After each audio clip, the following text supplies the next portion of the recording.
네, 오늘 말씀을 우리 같이 찾아보도록 하겠습니다. 오늘 말씀은 마가복음 6장 1절에서 6절 말씀입니다. 마가복음 6장 1절에서 6절 말씀입니다.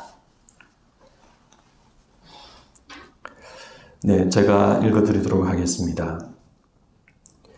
예수께서 거기를 떠나사 고향으로 가시니 제자들도 따르니라. 안식일이 되어 회당에서 가르치시니 많은 사람이 듣고 놀라 이르되 이 사람이 어디서 이런 것을 얻었느냐? 이 사람이 받은 지혜와 그 손으로 이루어지는 이런 권능이 어찌 됨이냐?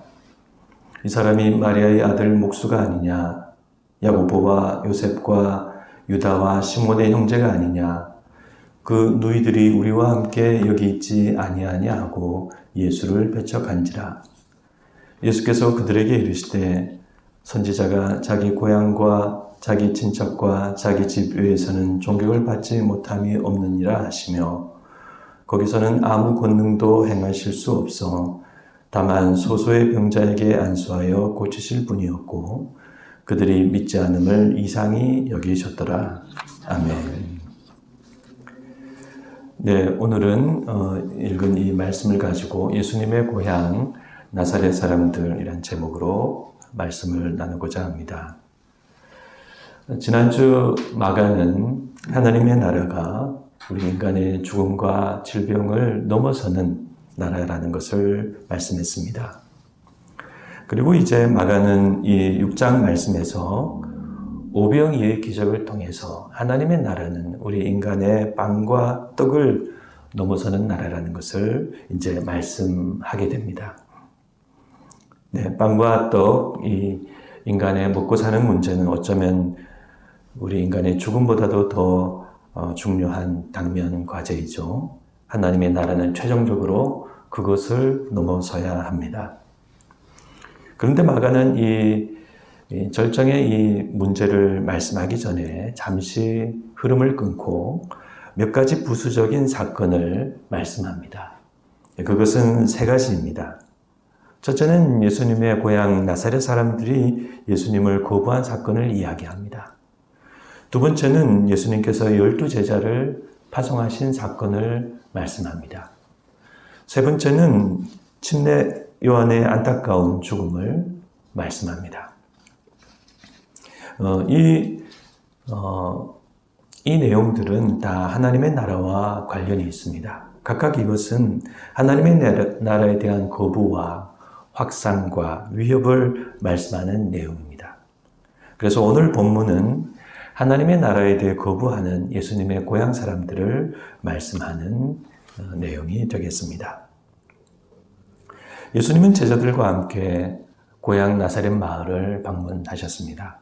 그곳은 가브나움에서 약 50km 정도 떨어진 작은 언덕에 있는 마을입니다. 나사렛에 도착한 예수님은 그곳 회당에 초대되셨습니다.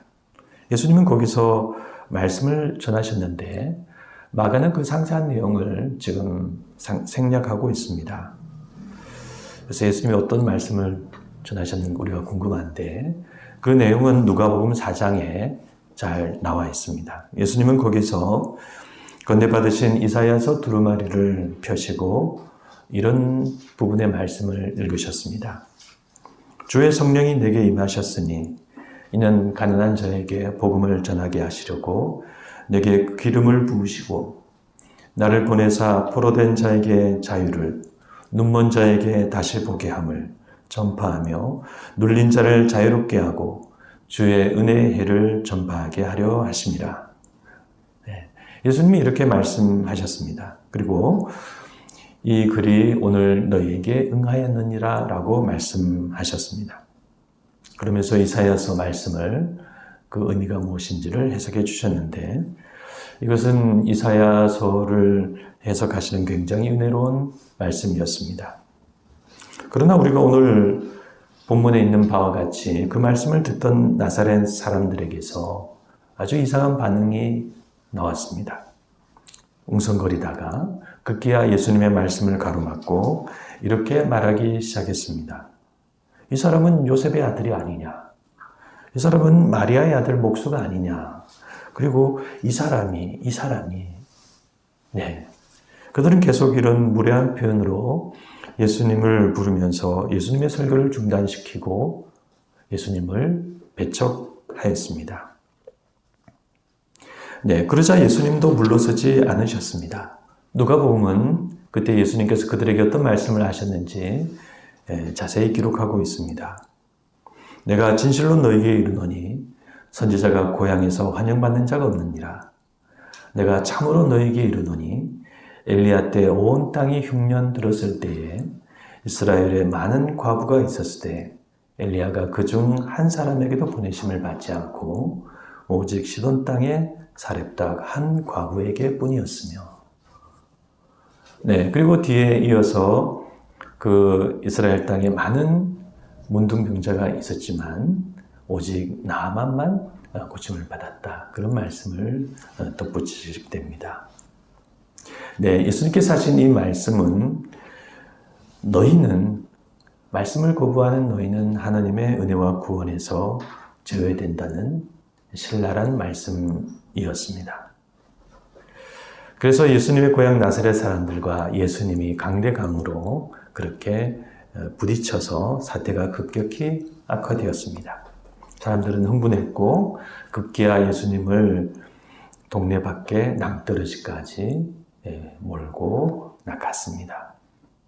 그런데 마가복음은 이런 과격한 내용을 다 생략하고 다만 예수님께서 거기서 그들의 믿지 않음으로 인해 아무 권능을 행하실 수 없었고 그들의 믿지 않음을 이상하게 여기셨다라는 말씀만 말하면서 마무리를 합니다. 그 사람들은 왜 예수님을 믿지 않았을까요? 얼핏 보면 우리는 그 상황이 어느 정도 이해가 가긴 합니다. 예수님은 불과 얼마 전까지 그 동네에서 사셨습니다. 지금도 그 모친과 동생들이 거기 살고 있습니다. 그런데 마을을 떠난 그에 대한 놀라운 소문이 돌기 시작했고, 그리고 오늘은 그가 드디어 그 소문과 함께 또 제자들을 데리고 마을에 나타나서 회당에서 설교를 했습니다. 하루아침에 달라진 그의 모습을 동네 사람들이 보게 된 것이죠. 너무 낯설었을 것입니다. 아울러 예수님 말씀하신 그 설교의 내용도 너무 파격적인 내용이었습니다. 이사야서의 그 놀라운 메시아 예언이 지금 자신을 통해 성취되었다라고 말씀하시기 때문입니다. 그래서 동네 사람들이 예수님을 가리켜서 이 사람이 어디서 이런 것을 얻었는가? 이 사람이 어디서 이런 지혜와 권능을 가지게 되었단 말인가라고 그렇게 강한 거부감을 보인 것입니다. 그래서 우리가 생각할 때에 이 마을 사람들의 이 반응과 거부감이 어느 정도 이해가 되는 것 같습니다. 그런데 우리 생각과 달리 예수님은 그렇지 않으셨습니다. 예수님은 그들의 믿지 않음을 이상하게 여기셨습니다. 왜 예수님은 그들을 이상하게 여기셨을까요? 그래서 우리는 그들을 이상하게 여기시는 예수님이 더 이상한 것 같은데, 이럴 때는 원문을 정확하게 살펴볼 필요가 있습니다. 그래서 여기서 예수님이 이상하게 여기셨다는 이 원문의 이 단어는 놀랍게 여기셨다라는 의미입니다. 에다우마젠이라는 말인데 놀랍게 여기셨다입니다. 그러니까 이 말씀은 예수님이 그들의 불신을 이해하지 못하셨다는 의미가 아니라 예수님이 그들의 예상치 못한 불신에 놀라셨다는 의미입니다. 그러면 왜 예수님은 그들의 그 불신에 대해서 놀라셨을까요? 예수님의 갈릴리 사역은 제법 상당한 시간이 흘렀습니다. 그동안 예수님을 통해 많은 놀라운 하나님의 말씀이 선포되고 또 많은 놀라운 기적과 권능이 일어났습니다. 그래서 그것을 누구나 보면은 그것은 하나님께서 하늘에서 주신 말씀과 권능이라는 것을 잘 알 수 있습니다. 그래서 예수님은 어느 정도 시간이 지난 후에 고향 나사렛 마을을 방문하시면서 고향 사람들도 이와 같은 하나님의 역사를 인정하고 받아들이기를 기대하신 것입니다. 그러나 고향 사람들은 그렇지 못했습니다. 하나님의 새로운 역사도 보지 못하고 예수님의 새로운 모습도 보지 못하고 예수님이 전하시는 새로운 말씀도 듣지 못했습니다.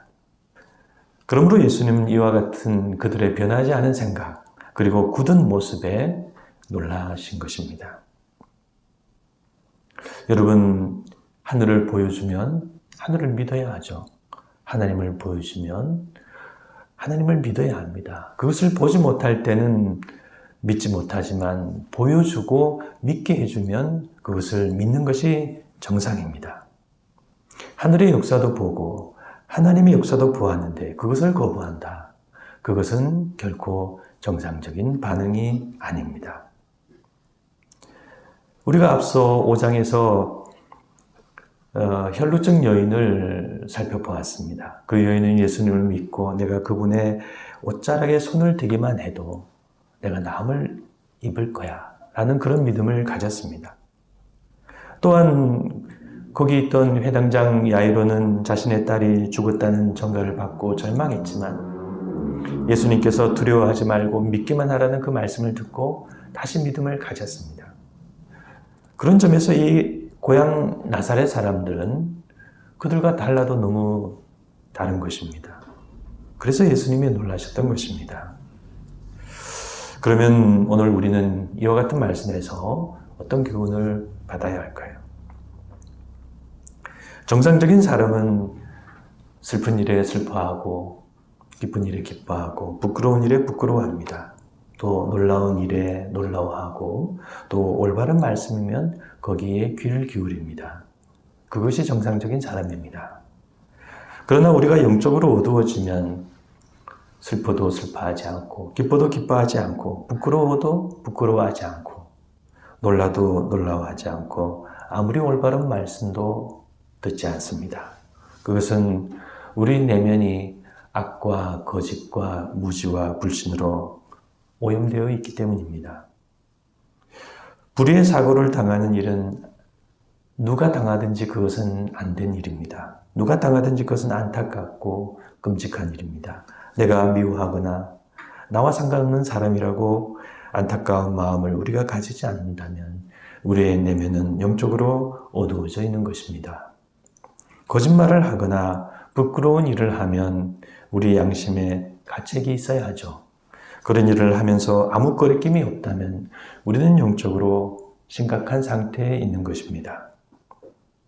누가 옳은 말을 하면 들어야 하죠. 그 사람이 나보다 나이가 많든 적든 아무리 아이라 하더라도 옳은 말과 바른 말을 하면 그 말을 좋은 마음으로 받아들이는 것이 정상입니다. 그러나 이 약한 세상에서 그런 정직한 사람은 점점 사라지고 있습니다. 그러므로 마가복음은 지금 이 사람들의 모습을 우리에게 보여주고 있습니다. 영적으로 어두워지고 다친 모습, 진리를 거부하는 완악한 모습, 믿을 수 있지만 믿지 않는 그 불신의 모습. 마가복음이 이 사람들의 모습을 말하는 이유는 하나님의 나라는 이런 사람들과 같이 가지 못하기 때문입니다. 하나님의 나라는 마음이 선한 자와 정직한 자와 참된 것을 믿는 자에게, 그런 정상적인 사람에게 임하는 하나님의 나라입니다. 그러므로 아무쪼록 우리는 하나님이 우리에게 주신 선한 마음과 정직한 마음, 그런 본성을 지켜서 그 나라에 들어가는 그런 하나님의 백성이 되어야 하겠습니다. 기도하도록 하겠습니다.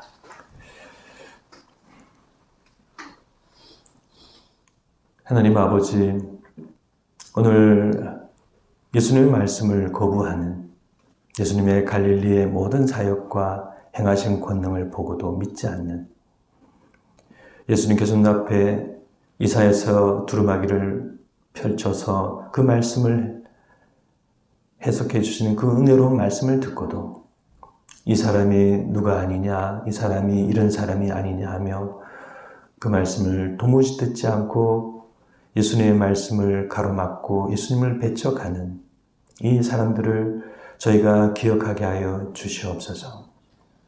우리도 완악한 마음으로 하나님의 참된 말씀과 진리를 거부하고 우리의 무지와 불신과 어두움으로 참된 사람이 되지 못할 때 하나님, 우리도 이 사람들과 같은 모습이 아닌가 두려운 마음을 가지게 됩니다. 하나님, 우리의 마음이 하나님이 주신 선한 마음과 그 본성을 잃어버리지 않게 하여 주시옵소서.